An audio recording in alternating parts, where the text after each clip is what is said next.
Good evening, this is Kavi Priya, Assistant Professor, EC Department. I am going to discuss about the topic Amplitude Shift Keying. Amplitude Shift Keying or it's the simplest digital modulation technique. In this method, there is only one unit energy carrier and it is switched on or off depending upon the input binary sequences. So the ASK waveform is represented as S of t is equal to square root of 2 ps cos of 2 pi f naught of t. To transmit the signal symbol 0, the signal S of t will be equal to 0. So there is no signal is transmitted. So S of t contains some complete cycles of carrier frequency when symbol is 1. When symbol is 1, the pulse will be transmitted. When symbol is 0, pulse will not be transmitted. So this is a diagram for the amplitude shifted gain.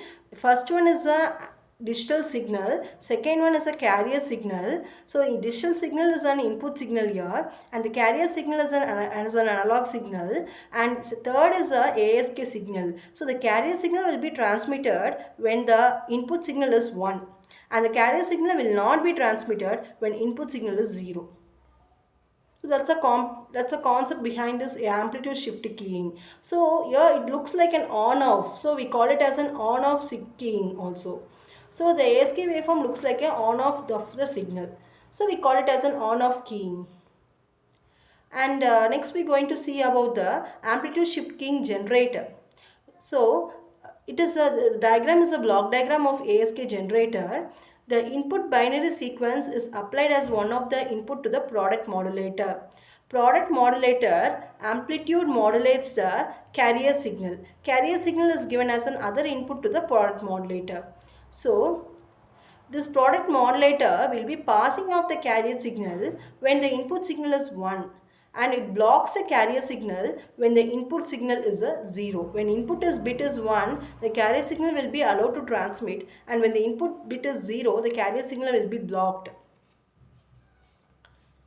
And this is a diagram for amplitude shifting generator. So this binary sequence, this product modulator is act as a switch. So it will be passing the carrier signal when input binary sequence is 1 and blocks carrier signal when this input binary sequence is 0. So it acts as a switch. The switch will get closed when binary sequence is 1 and switch will open when binary sequence is 0, so that no carrier signal will be transmitted.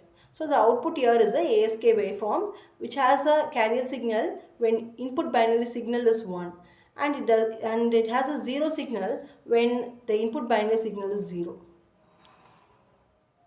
So it consists of a signal generator that produces a high frequency sinusoidal waveform, and message signal is digitized form and a bandpass filter. The switch provided here gets open and closed according to the bits of the message signal. When a digital bit is of high level, the switch gets closed. When bit is of low level, the switch gets open. So this is the reason why the signal appears the output in case of high level. After this, a pulse reshaping is done by band limiting filter according to the amplitude and phase characteristics of filter. And next is the detector. Detector we have two types here, coherent detector and non-coherent detector. In case of coherent detection, the carrier and the receiver must be in synchronized with the carrier and the transmitter for accurate detection. The demodulation circuitry consists of a product modulator along with the integrator and the decision making device. Here the input to the product modulator is a modulator waveform along with a sinusoidal carrier.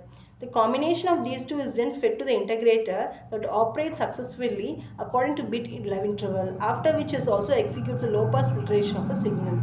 The output of the integrator acts as an input to the decision device, and the pre-threshold is provided to decision making device. The decision device compares a signal at its input with a threshold value. When signal exceeds a threshold value, the bit 1 is provided by the decision device as an output. However, when a signal decedes, the threshold value 0 will be achieved. So, the threshold device will be comparing the output of integrator with the threshold. 1 will be produced when the output of integrator is greater than threshold, and 0 is produced when output is lesser than the threshold. And next is a non-coherent detection. Here in case of non-coherent detection, we will be having a bandpass filter, envelope detector and decision device. So here the decision device is one which compares the output of the envelope detector with the It compares the output of the envelope detector with a threshold. Here the envelope detector is one which will be detecting the carrier signal. Here the carrier is not given as a one input here in case of non-core detection. The carrier will be traced by the envelope detector. So by tracing the carrier signal, here the demodulator signal is given as the output of the envelope detector. The demodulator is compared with the threshold, and if a threshold value is lesser, then 1 will be given as the output, and if the threshold value is greater, then 0 will be given as the output. And next, what are the advantages of this amplitude shift keying? It offers a high efficiency, and it is very simple in construction. It is generation detections are easy since this transmitter and receiver section are very simple, and also it is low cost method. The digital data can be transmitted over an optical fiber using this ASK modulation. Drawback is that the power efficiency here is very low, and also it is easily susceptible to the noises. It is easily affected by the noises, and it has a poor bandwidth efficiency. It is not suitable for high data rate transmission. And applications are, it is used for data transmission using optical fiber, and also the in case of traditional telephone modems, the techniques, this ASK technique is employed. So that's all about what is the ASK and what is the waveform for ASK signal, and how this ASK signal is being get generated and how is being get detected. In case of detector, we have a coherent and non-coherent detections, and we have seen what are all the advantages, drawbacks and applications of amplitude shift keying. Thank you.